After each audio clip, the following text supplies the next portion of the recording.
So eto na nga po mga kababayan ko. Sa tingin ko, kapag bukas yata ho, ipafile na to. Itong kasong to kay Mike Defensor ng human trafficking, malamang sa malamang to mga ka-eksena magtatago. Bakit, Direk? Mukha pong napakalakas ng ebidensya at talaga pong inilalatag pa ni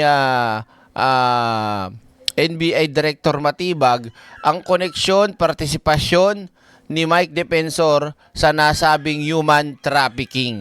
Naku po, patay ka. So, eto na mga ka-eksena, hindi ko na patatagalin pa. Atin ang pakinggan at panoorin ang balita patungkol dito. Yan. Okay. So, NBI to file human trafficking case versus Mike Defensor over Pasig KTV raid midday report. Yan mga ka-eksena. So, without further ado, Ate Banat. The National Bureau of Investigation is set to file a human trafficking case against former lawmaker Mike Defensor over a raided KTV bar in Pasig City. Operatives raided the Blue Hotel, which is now closed, and it's allegedly linked to sex trafficking, where 54 women were rescued. Biruin nyo 54 women's yan. 54, hindi po 10, hindi po 20. Ako ngayon napasukan ko dati nung araw na isang beer house o club. Ang babae doon nasa 20 lang, pinakamarami na yon. Minsan nagsishifting pa. Pero itong kay Mike Defensor, ang lala. Parang buong barangay ng kababaihan ang nasa kanyang KTV o kung ano pa man tawag nila dyan sa puga ng kalaswaan niyang pout nang yan. Antindi, no? The NBI earlier filed charges against Defensor's wife and child listed as officers of the hotel.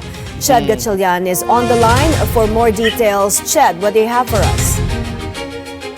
Yes, the NBI will file. Ay, Ched. Hi girl, ang ganda naman ng lips niya. Ang taray.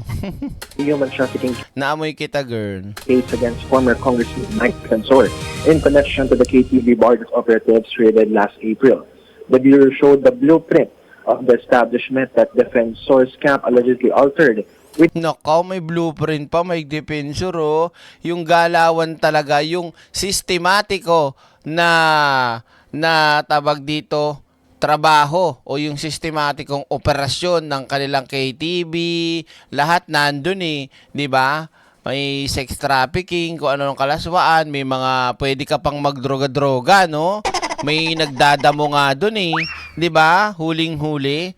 Ganon ka tawag dito, kapulido ang plano ng building para sa mga establishmento na tawag di halimbawa sa taas bugawan, sa baba bugawan, sa second floor kantahan, tapos sa third floor masahihan, halimbawa lang po tas sa fifth floor yun na bengbangan. Hindi, joke lang, di ba? With the alterations aimed at concealing the locations where the said trafficking incident was being conducted. 54 women were rescued from sexual exploitation at the said establishment through the raid organized by NBI. Ang bottom line, change nila yung design para yung Chicago at yung Blue Hotel can perpetuate yung ginagawa nila na diba? Human trafficking. At malinaw na alam ni Mike Defensor, kasama siya. Nako. So hindi sila ordinary rito, lessor. At talagang pinagplanuhan yung gagawin. They even violated the building code. Bureau Director Melvin Matibag said they are coordinated with Pasig City Engineering Office regarding all the information about the construction of the building. The NBA earlier said the facility was owned by Defensor's wife and son. Transactions per encounter allegedly ranged from 5,000 pesos to 15,000 pesos, with payments shared among facilitators, managers, and other staff. The said filing will be done on Friday. Okay? Ched, what are the alterations doon sa building and ano yung purpose daw nito? And also, why did the filing of charges against Defensor take so long? The said alterations were done because the NBI claimed the establishment became a unified trafficking infrastructure that was deliberately and allegedly redesigned for sexual exploitation. Doors, staircase, and even several windows were among the said alterations. There was also a fake fire exit, according to NBI. The Bureau compared the approved building plan to its actual design and structure. Alam mo, itong si Mike Defensor talaga, pipilitin pa talagang lumusot eh. Kitang-kita na nga po mga kaiksena yung blueprint kung papaano ang koneksyon ng magkabilang building at kung anong relasyon ng mga pinto papunta sa taas, papunta sa ganito, papunta sa ganyan, di ba? Oh, di ba, Tomasito? Oh. Today following the raid. Meanwhile, Matibag said they took their time to build the human trafficking case against Defensor to secure certain conviction. The NBI already filed charges against Defensor's wife, Julie Defensor, and their son, Miguel Gabriel Defensor. Mai? Ched, since you're in the NBI office already, matanong ko na rin, ano, is there an update on the hunt for Di mo ito babaeng to, nagtatagalog pala eh, nag-i-English pa. Senator Bato de la Rosa? Yes, Maya. Matibag said they are still verifying reports about Senator Bato's whereabouts. He said they receive accounts every day with different claims about Senator Bato's location. Oh, tungkol kay Bato na to, lipat tayo ngayon dito pa sa isa pang video mga kaiksena. Asa na yon? Yan. Lipat tayo dito ha. So kanina nagkaroon po ng press conference si Director Melvin Matibag. Ito, pakinggan po natin mga kaiksena para maliwanag sa inyo lahat. O, tira. Yes, good morning. Thank you for coming. So we'd like to make a report on what's are the accomplishments of NBI. Unang-una, no, yung kahapon we were able to make apprehension and nakuha natin yung 23 40-footer container contains tobacco, STG, NCR, NBI NCR and STG. Lumalabas na talagang si Mike Defensor kasama rito and we'll be filing this case, but before we file it, for the public to understand kung ano talaga yung nangyari rito,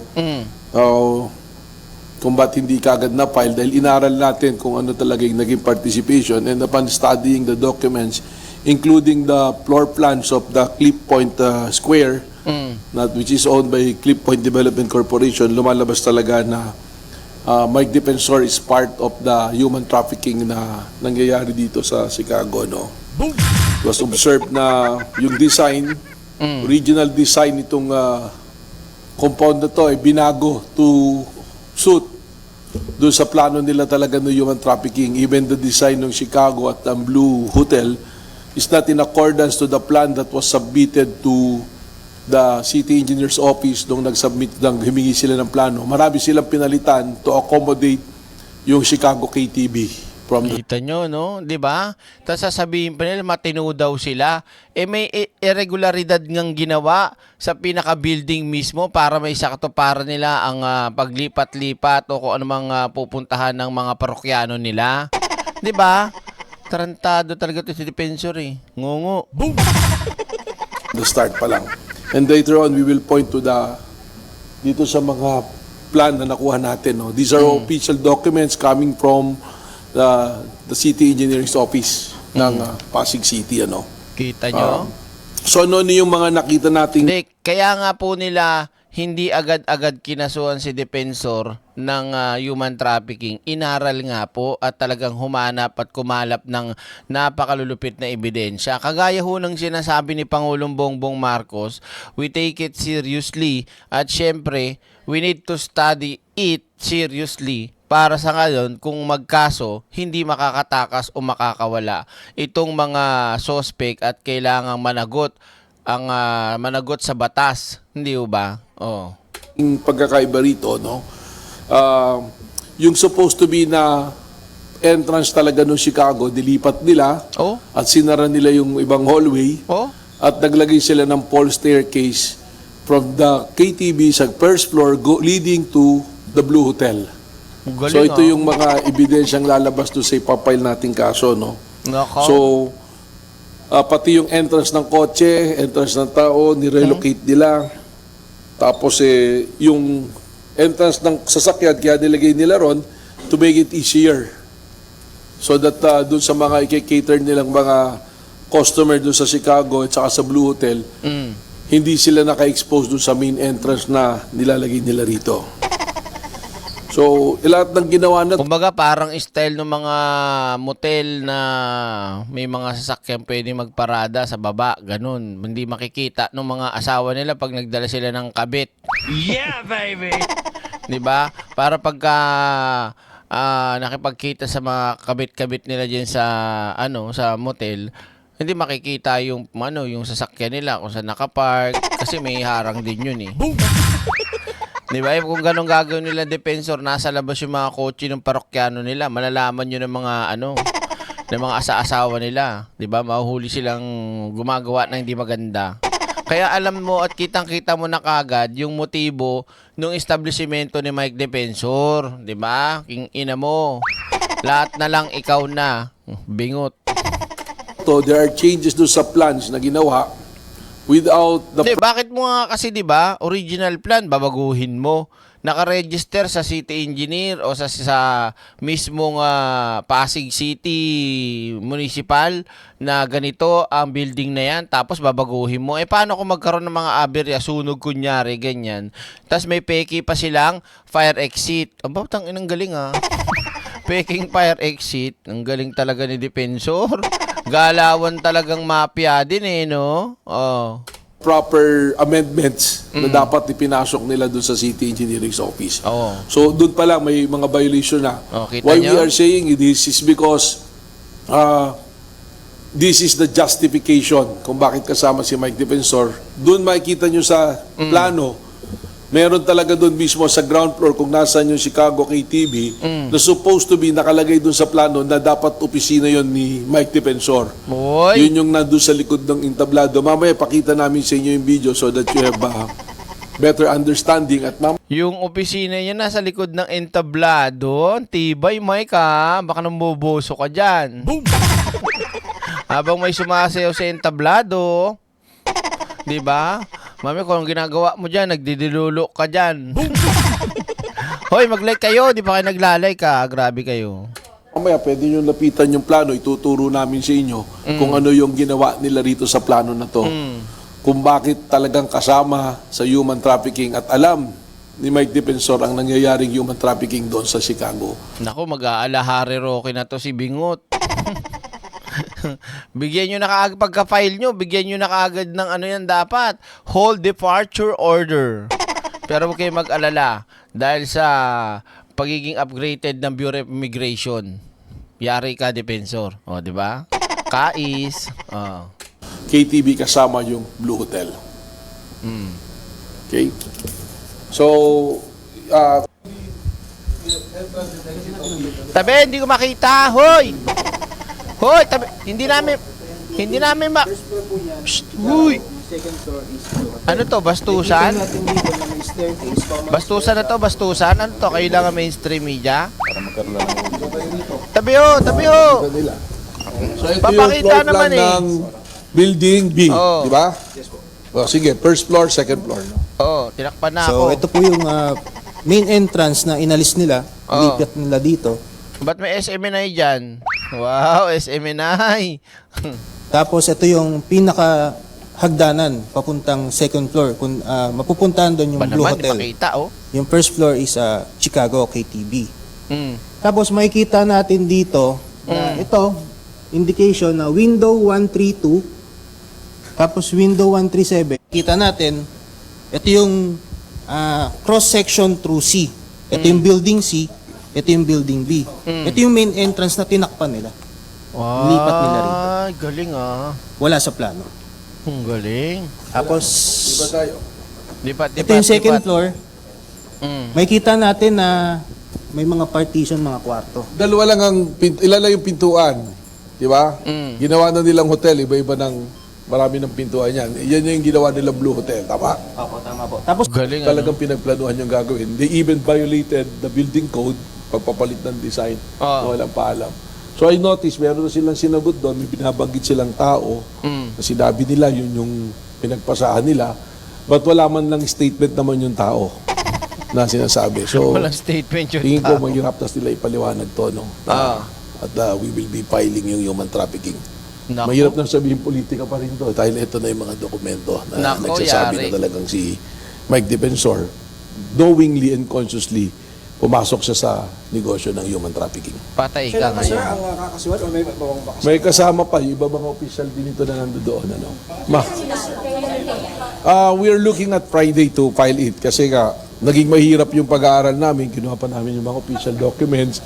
So, sa tricks, yung So, mga kakasuhan, padala mo ka sa akin para yan natin. Padala natin sa kanila. We can give it to them. Ano ba kayo rin? Bigyan natin sila. Bibigyan namin kayo ng matrix ng mga kakasuhan na gawa na rin namin yun. Kaya it took some time, no? Kaya medyo natagalan to dahil talagang pinag-aralan. Oo. Yari ka ngayon, Mike Defensor. Nako po. So, napakagandang balita nito at development para dito kay Bingot sa kanyang katarantaduhan at syempre sa marami niyang pinagpartisyon ng mga kaguluhan sa bansa, panghihimok, pang-destabilize at kung ano-ano pa. Ngayon, eto ka na, Mike Defensor, nalalapit na ang katapusan mo, king ina mo. Pero na, subscribe na agad sa channel na laging may aral. O game, ready na ba kayo para dito sa hayop na Vice President na pagkakapal-kapal ng muka, mga kababayan ko, dahil nga po talaga namang lantaran at mismong tawag dito, ako may tuturing kung manggagamit talaga tong putang ina si Sara Duterte. So, dito muna tayo mga kaiksena, ha? I-recall natin yung sa mga nabiktima ng shooting incident. Okay? O, ready na kayo mga kaiksena?